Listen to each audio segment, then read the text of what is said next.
नमस्कार दोस्तों, स्वागत है आपका आरके क्लासेस में। दोस्तों 66वीं बीपीएससी जीके सीरीज में आज हम लोग ज्योग्राफी में सिंधु नदी तंत्र के बारे में पढ़ेंगे, इसकी सहायक नदियों के बारे में भी जानेंगे और जो भी महत्वपूर्ण फैक्ट बनते हैं उसे देखेंगे। इससे पहले हम लोगों ने नदी के अंतर्गत जो है गंगा नदी और ब्रह्मपुत्र नदी को काफ़ी अच्छे से पढ़ लिया है। अगर आपने उसे नहीं देखा है तो उसे ज़रूर जाकर देखें। और अभी हमारा जो है पॉलिटी में मौलिक अधिकार आज हम लोगों ने पढ़ा। हिस्ट्री में जो है मुगल का पतन।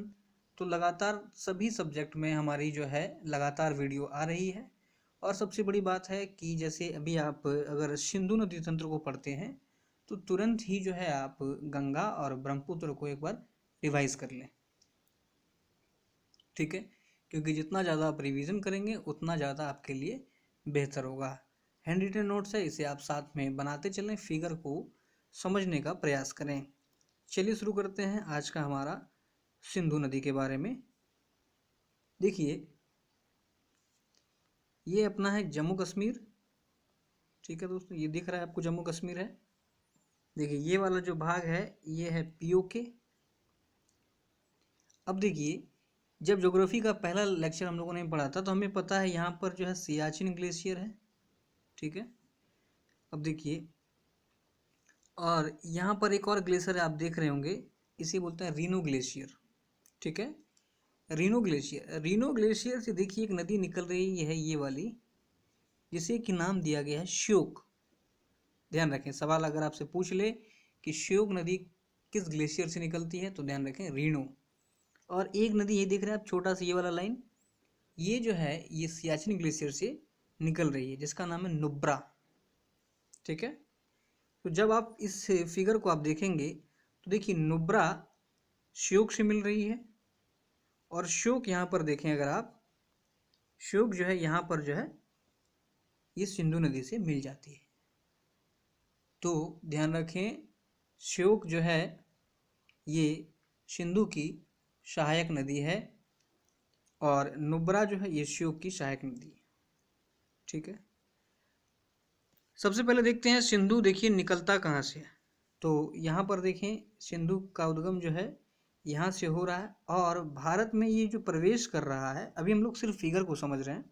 भारत में जिस जगह प्रवेश कर रहा है सिंधु उसे बोला जाता है दमचौक, ठीक है। दमचौक, कई दफ़ा सवाल पूछा गया है कि सिंधु नदी भारत में किस जगह पर प्रवेश करती है, तो ध्यान रखें दमचौक। और फिर ऐसे बहते हुए यहाँ पर देखिए निकल रहा है, इसको बोलते हैं चिल्लास। इसका सिंधु का एंट्री है दमचौक से और ये एग्जिट करता है चिल्लास नामक जगह से। तो आप देख रहे हैं ये केवल जो है जम्मू कश्मीर राज्य में ही फ्लो कर रहा है, ठीक है।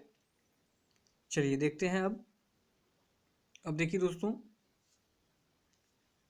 ये वाला जो है इस भाग को यदि आप देखा जाए तो यहाँ देखिए वेरीनाग, ये इस साल बिहार दरोगा में पूछा गया था क्वेश्चन। वेरीनाग जो है यहाँ से झेलम नदी निकल रही है, देख रहे हैं आप, वेरीनाग से झेलम नदी निकली और ये देखिए ये चिनाब में मिल रही है, ये वाला चिनाब है, उस पर भी जाते हैं, अभी आएंगे उस पर भी। लेकिन आप देखें एक वेरीनाग जो है यहाँ से झेलम निकली और चिनाब में मिल गई, जिस जगह पर मिली उसको बोला जाता है झुंग। फिगर को आप अच्छे से बना लें, ठीक है। वेरीनाग से निकली झेलम नदी और मिली चिनाब में, और जिस जगह मिली उसे बोल दिया झुंग।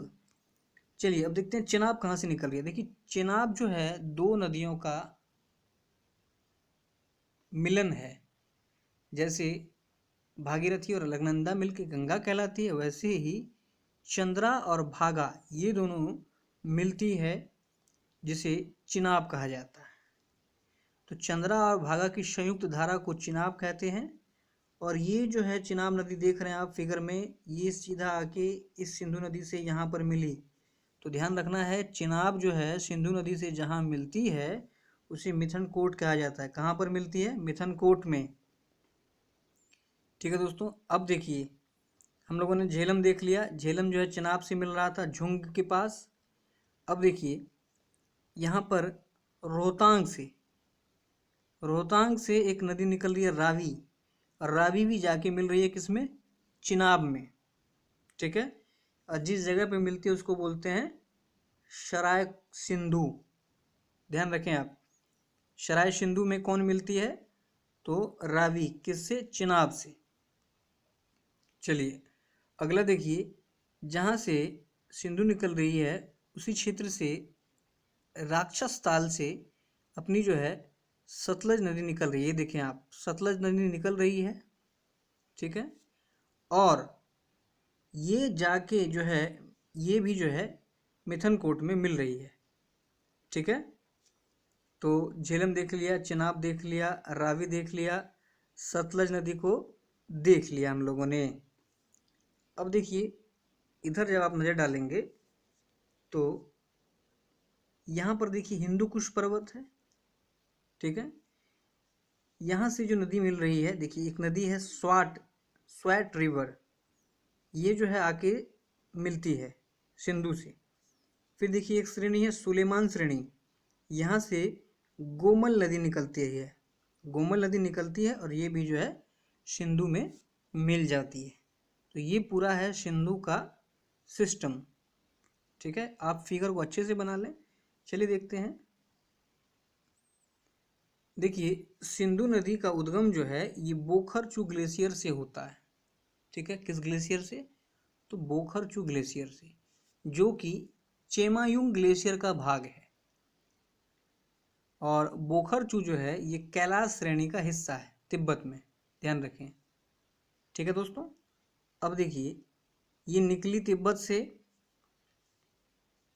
फिर भारत में आई, उसके बाद पाकिस्तान में चली गई। तो 3 जगह पर इसका जो है मुख्य प्रवाह होता है, तिब्बत, भारत और पाकिस्तान। और भारत में केवल जम्मू कश्मीर में ही होता है, ये हम लोगों ने देखा।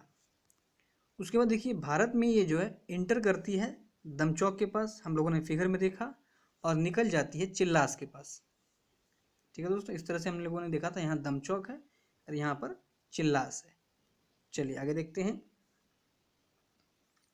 सिंधु नदी जो है लद्दाख और जास्कर श्रेणी के बीच बहती है। यहाँ देखें फिगर में, ये देखिए ये जो है लद्दाख श्रेणी है, ठीक है, और जास्कर श्रेणी के बीच में बह रही है। ये देखें 2 श्रेणी है यहाँ पर, लद्दाख और जास्कर। 3 श्रेणी है, काराकोरम श्रेणी, ठीक है, लद्दाख श्रेणी, जास्कर श्रेणी। तो ये सिंधु जो है लद्दाख और जास्कर के बीच में बहती है। फिगर को हम लोगों ने देखा। अब देखिए भारत में सिंधु की एक ही सहायक नदी है जो कि चिनाब है, ठीक है। कई सारी नदियां जो चिनाब में मिलती है, फिर चिनाब जो है वहाँ पर सिंधु से मिल जाती है। चिनाब नदी देखिए 2 धाराओं चंद्रा और भागा से मिलकर बनी हुई है। फिगर में हम लोगों ने देखा कि चंद्रा और भागा 2 नदी मिलकर चिनाब से बनती है और ये मिथनकोट में मिल जाती है, ठीक है। देखिए चिनाब पाकिस्तान के मिठानकोट में सिंधु नदी से मिलती है। प्राचीन काल में चिनाब का नाम अश्किनी था। ये देखिए कई दफ़ा पूछा जाता है प्राचीन नाम, तो ध्यान रखना है चिनाब का पुराना नाम क्या है? अश्किनी। और चिनाब नदी पर 3 परियोजनाएं हैं। कौन कौन सी है? ध्यान रखें। पहला है सलाल परियोजना, बगलीहार परियोजना और दुलहस्ती परियोजना। सलाल, बगलीहार, दुलहस्ती, ये तीनों परियोजना जो है ये चिनाब नदी पर है और ये तीनों जो है जम्मू कश्मीर में है। ध्यान रखना इस बात को। देखिए चिनाब की एकमात्र सहायक नदी झेलम है, ठीक है। झेलम चिनाब की एकमात्र सहायक नदी है जो कहाँ से निकलती है? तो देखिए वेरीनाग या शेषनाग से निकलती है और पाकिस्तान के झुंग में सिंधु नदी से मिल जाती है। फिगर में हम लोगों ने इसे देखा था। चलिए आगे बढ़ते हैं।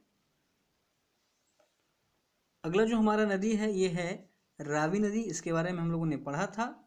तो देखिए रावी नदी का पुराना नाम परुशनी है। चिनाब का हम लोगों ने क्या देखा था? अश्किनी। रावी का पुराना नाम जो है ये परुशनी नदी है। कई दफ़ा एग्जाम में पूछा गया। और ये निकलता कहाँ से? तो हिमाचल प्रदेश के रोहतांग दर्रे से। ध्यान रखें ये सब क्वेश्चन पूछा जाता है। रावी का उद्गम हिमाचल के रोहतांग दर्रे से। और रावी पर प्रमुख 2 परियोजनाएं हैं। कौन सा? थीन बांध और चमेरा बांध। सवाल आपसे पूछ लेगा कि थीन बांध जो है, थीन बांध परियोजना किस नदी पर है, तो रावी। यदि चमेरा पूछ ले तो रावी। ठीक है। अगला जो हमारा नदी था ये था व्यास नदी। व्यास का पुराना नाम देखिए काफ़ी आसान है, नाम से ही आपको पता चल जाएगा, विपाशा। ठीक है, व्यास का पूरा नाम विपाशा। और ये निकल कहाँ से रहा है, तो ये व्यास कुंड से निकल रहा है हिमाचल प्रदेश में। ठीक है। और इस पर जो परियोजना है इसका नाम है पोंग परियोजना। सवाल आपसे पूछ ले कि पोंग परियोजना किस नदी पर है, तो ध्यान रखना है व्यास नदी पर है। सवाल पूछ ले थीन किस पर है, तो रावी पर है। ठीक है दोस्तों। अगला हम लोगों ने देखा था सतलज नदी। सतलज नदी के बारे में देखते हैं क्या कहता है। तो इसका उद्गम हम लोगों ने देखा था राकस ताल या मानसरोवर झील भी बोलते हैं इसे। ठीक है। इसका प्राचीन नाम जो है सतुद्री है। सभी नदियों के प्राचीन नाम आपको याद रखने होंगे क्योंकि वो एग्जाम में पूछे जाते हैं। या एक तरफ आपको नाम दे दिया जाएगा, एक तरफ प्राचीन नाम आपको मिलाने के लिए बोला जाएगा, तो ध्यान रखना है आपको। सतलज नदी पर जो परियोजना है देखिए, महत्वपूर्ण परियोजना देख रहे हैं, भाखड़ा नंगल परियोजना है और नाफ्था झाकरी परियोजना। ये दोनों परियोजना जो है कई दफ़ा एग्जाम में पूछा जाता है कि नाफ्था झाकरी परियोजना किस नदी पर है, तो ध्यान रखना है ये सतलज नदी पर है। अब देखिए सतलज और व्यास के संगम पर जो है इंदिरा गांधी नहर है, हरिके बैराज। ठीक है। इंदिरा गांधी नहर कहाँ स्थित है, तो सतलज और व्यास के संगम पर। दोस्तों नदी से संबंधित इतने महत्वपूर्ण फैक्ट आपको ध्यान में रखना होगा। काफ़ी कम क्वेश्चन बनते हैं आजकल जो एग्ज़ाम में, आजकल का अगर आप ट्रेंड देखेंगे, फिर भी आपको बेसिक बातें तो पता होनी चाहिए। जैसे ये सब हम लोगों ने पढ़ा कि कहाँ से निकलती है, कौन किसकी सहायक है, किस पर कौन सा बांध है। ठीक है। उम्मीद है आपको समझ में आया होगा। फिगर को अच्छे से तैयार करें और इसे करने के बाद सिंधु और सिंधु करने के बाद जो है आप ब्रह्मपुत्र और गंगा को जरूर रिवाइज करें। Thank you.